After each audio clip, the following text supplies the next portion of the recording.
Alors, ce qui est intéressant avec les colonnes de type indicateur, c'est qu'on peut les combiner pour créer des formes de tâches ou de jalons différentes. Par exemple, ici, nous avons défini qu'un indicateur va déterminer si le jalon est critique ou non, mais peut très bien déterminer la combinaison de deux colonnes indicateurs pour dire que le jalon est critique et en plus qu'on attend des livrables de nos ressources, voire de nos clients. Alors, pour ce faire, ça se fait exactement de la même manière que précédemment, c'est-à-dire que je vais personnaliser donc le style des barres et je vais dire ici, voilà, donc je vais créer donc jalon critique plus livrable. Voilà, je vais donc lui définir une autre apparence. Donc je vais dire que c'est en bleu, pourquoi pas. Voilà, je vais prendre quelque chose, ce type de, voilà, ici. Je vais dire bah, qu'il n'y a rien au milieu. Et c'est là où c'est important, donc c'est dans la définition. On va dire que c'est un jalon et que c'est aussi dépendant de la colonne indicateur 1, mais aussi de l'indicateur 2. On va dire que ça représente la fin de fin à fin et on va cliquer sur OK. Ce qui fait que maintenant, si je rajoute la colonne indicateur 2, ici, on va la renommer. Voilà, renommer. Donc livrable. Et on peut très bien définir maintenant, on va dire bah voilà, sur ce jalon critique ici, j'attends un livrable et mon indicateur ici, mon jalon plutôt, est transformé en bleu. Donc si je fais de même pour mon jalon final, donc regardez bien ici sur l'écran, je vais dire que lui aussi attend un livrable et mon diagramme de Gantt se met en bleu.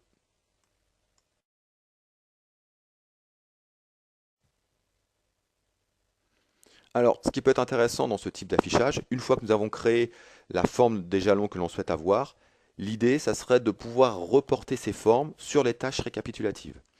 Donc, pour ce faire, toujours dans le style des barres, nous allons utiliser la notion de reporter.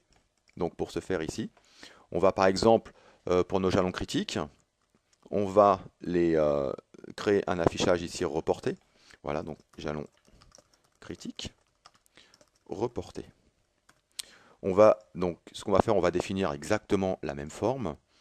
Voilà, et on va le mettre en rouge. On va retirer l'apparence du milieu. Et là, c'est là où important, on va dire que c'est un jalon. Et on va rajouter la notion de reporter.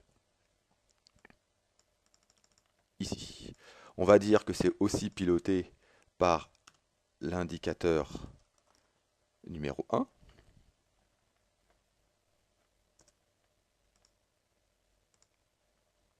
Et on va mettre les notions de fin à fin.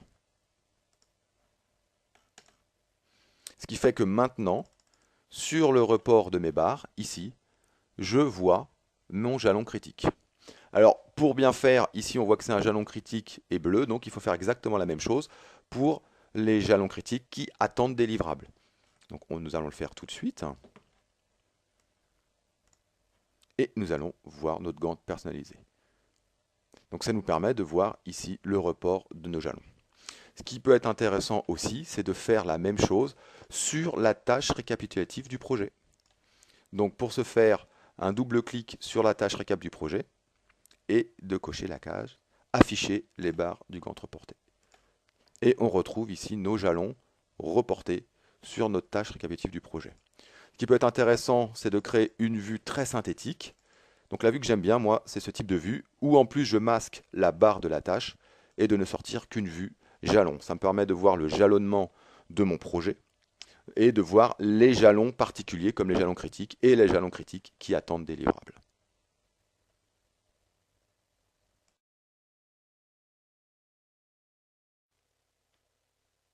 Alors par rapport à la personnalisation des jalons, voici un exemple qu'on peut obtenir pour notre projet FDS après avoir bien configuré ce que l'on veut obtenir en fonction des champs indicateurs. Donc là ici j'ai pris le champ indicateur de 1 à 4.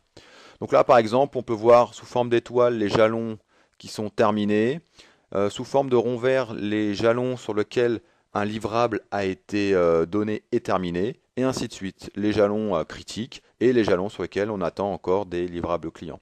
Ce qui est intéressant, c'est que si on consolide au niveau du projet FDS lui-même, ça nous permet d'avoir une ligne récapitulative avec que les jalons que l'on désire piloter, et en plus avec un état particulier sur ces jalons, pour savoir si c'est un jalon critique, avec livrable, etc.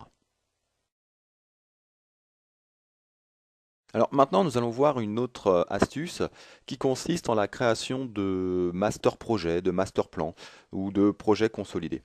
Pour ce faire, il y a plusieurs manières. Soit on prend notre projet ici et puis on fait insertion, projet, et on va chercher les projets que l'on souhaite rajouter dans le projet déjà ouvert. Ceci dit, cette méthode peut être vite fastidieuse. L'idée, c'est de, par exemple, d'ouvrir deux projets dans des fenêtres différentes. Donc ici, par exemple, j'ai un autre projet qui est un projet commercial construction. Et se dire, bah voilà, j'aimerais consolider mon projet commercial construction avec mon projet FDS, par exemple. Alors, pour ce faire, on va utiliser le menu fenêtre, ici, et on va demander de créer une nouvelle fenêtre. Lors de la création de cette nouvelle fenêtre, on va choisir les projets que l'on désire y voir affichés, choisir le type d'affichage par défaut que l'on souhaite obtenir, et on va cliquer sur OK. Et là, on va obtenir une fenêtre qui va nous consolider directement nos deux projets. Ça permet de créer des master plans très rapidement, sans faire de manipulation fastidieuse ou d'aller chercher les projets stockés à droite à gauche. Bien entendu, on peut faire cette manipulation pour plusieurs projets. Une autre solution qui peut être intéressante aussi, c'est d'utiliser la solution Project Server. Donc ici, par exemple, j'utilise mon interface Project Web Access dans une vue type centre de projet. Ici, donc, une vue que j'ai créée par programme. Et si je suis responsable de programme et que je souhaite ouvrir tous les projets du programme TPCM, par exemple, il me suffit de sélectionner le niveau de consolidation qui m'intéresse et de cliquer sur le bouton Modifier. Le fait de faire ça, je vais descendre tous les projets du programme TPCM directement dans mon outil de planification Project Professional. Donc là, les projets sont en train de redescendre sur mon poste de travail. Donc à partir du serveur, directement sur mon poste de travail, consolidé dans un master plan. Voilà, donc là les projets sont redescendus directement dans mon outil de planification. Ce qui me permet de voir maintenant très rapidement donc, le projet qui me sert de pilotage avec mes jalons clés et les différents projets qui sont en dessous, je dirais, et qui constituent l'ensemble de mon programme.